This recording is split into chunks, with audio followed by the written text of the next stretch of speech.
بسم اللہ الرحمن الرحیم۔ السلام علیکم جی۔ یہ سوال اکثر پوچھا جاتا ہے کہ ول یعنی وصیت کا اسلام میں کیا تصور ہے، ایک مسلمان کو کیا حق حاصل ہے کہ وہ اپنے مال کے بارے میں یہ فیصلہ کر سکے کہ یہ کس کو ملنا ہے، کتنا ملنا ہے، کیسے ملنا ہے۔ قرآن مجید اس بارے میں کیا کہتا ہے؟ ہمارے جناب استاد جاوید احمد غامدی صاحب اس معاملے کو کیسے دیکھتے ہیں؟ غامدی صاحب نے اپنی کتاب مقامات میں اس حوالے سے ایک بہت مختصر آرٹیکل لکھا ہے، اس کا خلاصہ میں اپنی انڈرسٹینڈنگ کے مطابق بیان کر دیتا ہوں۔ وہ یہ فرماتے ہیں کہ اللہ تعالیٰ نے قرآن مجید میں جس جگہ پر وراثت کے جو حصے ہیں یعنی انہیریٹنس کا جو ریشو اور پروپورشنز ہیں کہ وہ کیسے کن لوگوں میں کتنے تقسیم ہوں گے، یہ اس وقت بیان کیے ہیں جس وقت پہلے یہ بات کہی ہے کہ جس وقت تمہاری ول، تمہاری وصیت، تم نے جو بات کہی ہو وہ پوری ہو جائے تو اس کے بعد جو مال بچے گا اس وقت اللہ تعالیٰ وہاں پر مداخلت کریں گے اور اللہ کا جو بتایا ہوا طریقہ ہے اس کے تحت مال تقسیم ہو جائے گا۔ یعنی خدا نے جو پروپورشنز، جو ریشو، جو نصاب وراثت کا بتایا ہے وہ اس وقت روبہ عمل یعنی اس وقت انیشیٹ ہوتا ہے جس وقت انسان کی ول، انسان کی وصیت پوری کر دی جائے اور اس کے بعد بھی مال بچ جائے۔ تو مال بچ گیا ہے تو اب اللہ تعالیٰ یہ کہتے ہیں کہ یہ جو مال ہے اس کے بارے میں فیصلہ کروں گا۔ گویا اللہ تعالیٰ نے وصیت کر دی ہے کہ وہ بقیہ بچا ہوا مال کن رشتہ داروں میں کس ریشو سے تقسیم ہوگا۔ اب یہاں پر دو سوالات پیدا ہوتے ہیں۔ پہلا سوال یہ پیدا ہوتا ہے کہ جو پہلے مجھے اختیار دیا ہے اللہ نے ول کرنے کا، وصیت کرنے کا، کیا اس کے اندر کوئی لمیٹیشن ہے؟ کیا میں اپنے تمام مال کی وصیت کر سکتا ہوں اور جس کو چاہوں وہ مال دے دوں؟ کیا اس پر میری اتھارٹی ہے یا اس پر کوئی پابندی، کوئی لمیٹیشن ہے؟ اس سوال کا جواب غامدی صاحب ہی دیتے ہیں کہ قرآن مجید کے اندر جب یہ کہا گیا کہ تمہاری وصیت کو پورا کرنے کے بعد اللہ تعالیٰ کا جو مقرر کردہ نصاب ہے اس پر عمل کیا جائے گا، تو یہاں پر کوئی لمیٹیشن، کوئی تحدید لکھی ہوئی موجود نہیں ہے۔ کوئی بھی لمیٹیشن جو لگائی جا سکتی ہے وہ محض تجویز کی نوعیت کی ہو سکتی ہے۔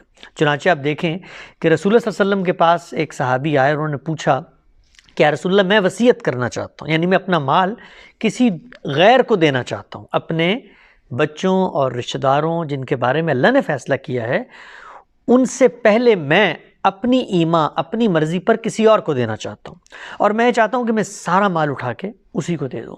تو اللہ کے رسول نے فرمایا کہ سارا مت دو، یہ بہت زیادہ ہے، اس لیے کہ تم اپنے بچوں، رشتہ داروں، اپنے جو قریبی اعزہ ہیں ان کو محتاج چھوڑ دو گے۔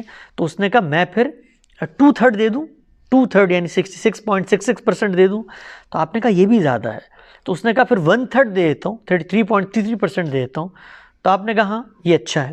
تو یہاں پر بھی آپ دیکھیں کیا ہو رہا ہے، یہاں پر کوئی لمیٹیشن نہیں لگائی جا رہی بلکہ ایک تجویز، ایک حکیمانہ بات کہی جا رہی ہے جو ہم بھی کہیں گے، آج بھی کہیں گے۔ کوئی شخص جب اپنی ول لکھ رہا ہوگا کہ بھئی آپ سارا مال اٹھا کے کسی غیر کو دینے کے بجائے اپنے بچوں کے بارے میں بھی سوچیں، ان کے لیے بھی کچھ چھوڑیں۔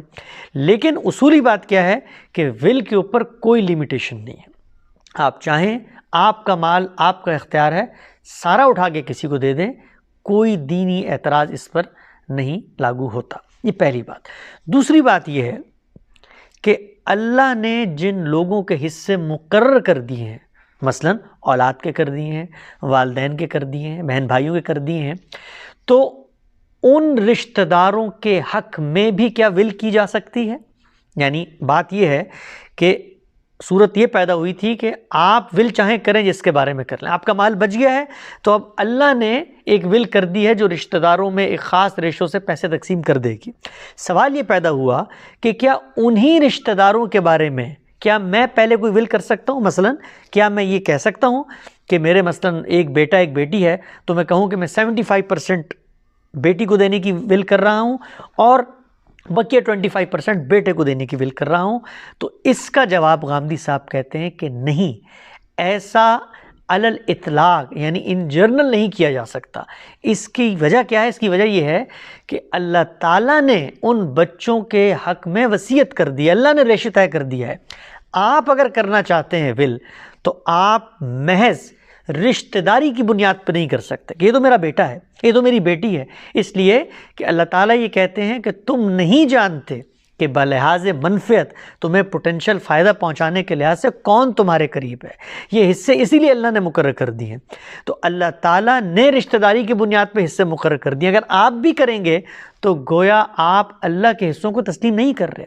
اگر آپ کرنا چاہتے ہیں تو اس کی دو ہی ایکسیپشنز ہو سکتی ہیں۔ پہلی یہ کہ کوئی مجبوری، کوئی ضرورت، کوئی وجہ، کوئی عذر ہو جس وجہ پر آپ اپنے بچوں کے حق میں یا اپنے رشتہ داروں کے حق میں وصیت کر رہے ہیں۔ مثلا آپ یہ دیکھتے ہیں کہ ایک بیٹی ہے اور اس بیٹی کی طلاق ہو گئی ہے اور وہ بیٹی گھر پہ بیٹھی ہوئی ہے اور آپ کو یہ لگتا ہے کہ اس کے بچے بھی ہیں، اس نے آگے زندگی گزارنی ہے، تو اب ایک ضرورت پیدا ہو گئی ہے۔ آپ محض کسی اپنی بیٹی کو نہیں دے رہے بلکہ ایک مجبور بیٹی کو ایک وجہ سے آپ ول میں حصہ دے رہے ہیں، تو آپ اس کے لیے ول کر سکتے ہیں اور جتنی چاہیں ول کر لیں، اس میں کوئی اعتراض نہیں ہے۔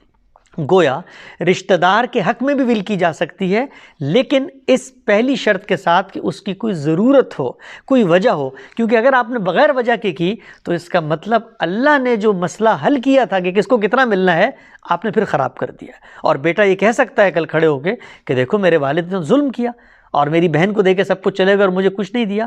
یہاں پر تو وہ کچھ نہیں کہتا، اس لیے کہ اللہ نے اس سے مقرر کر دیا اور ان کی بھی ایک حکمت اور مصلحت۔ تو پہلی شرط اس کی ضرورت ہو، کوئی مجبوری ہو۔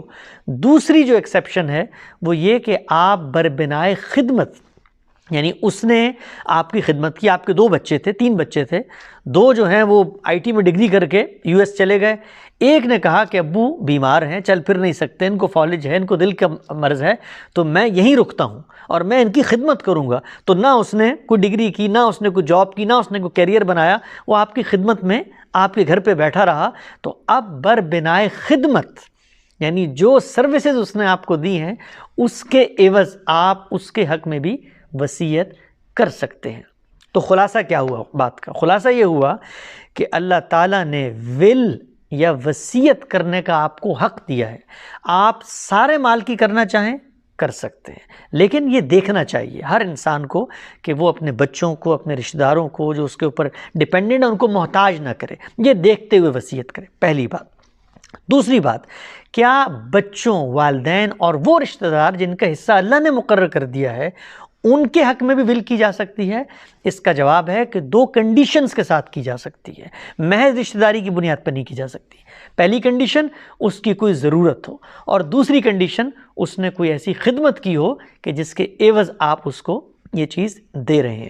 آخری بات، اور وہ آخری بات یہ ہے کہ ویسٹ کے اندر رہنے والے لوگ، مغربی دنیا میں رہنے والے لوگ، مغربی دنیا کے اندر ہر اسٹیٹ، ہر ملک کا اپنا انہیریٹنس لا ہے، اور وہ ملک یہ کہتا ہے کہ جب آپ کا مال آپ چھوڑ کے چلے گئے ہیں تو اب ہم اپنے اصولوں پہ تقسیم کریں گے۔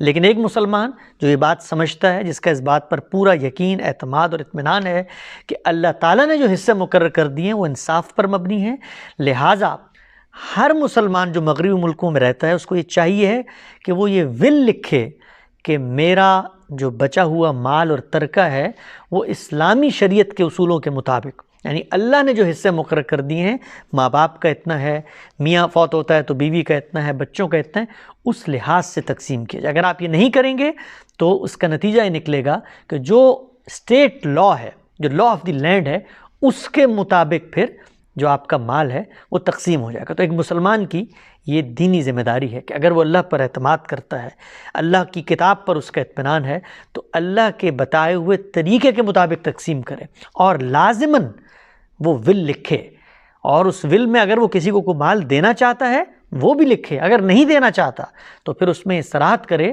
کہ میرے دین کے مطابق یہ پروپورشن، یہ ریشو ہے جس کے تحت ورثہ میں نصاب تقسیم ہونا چاہیے۔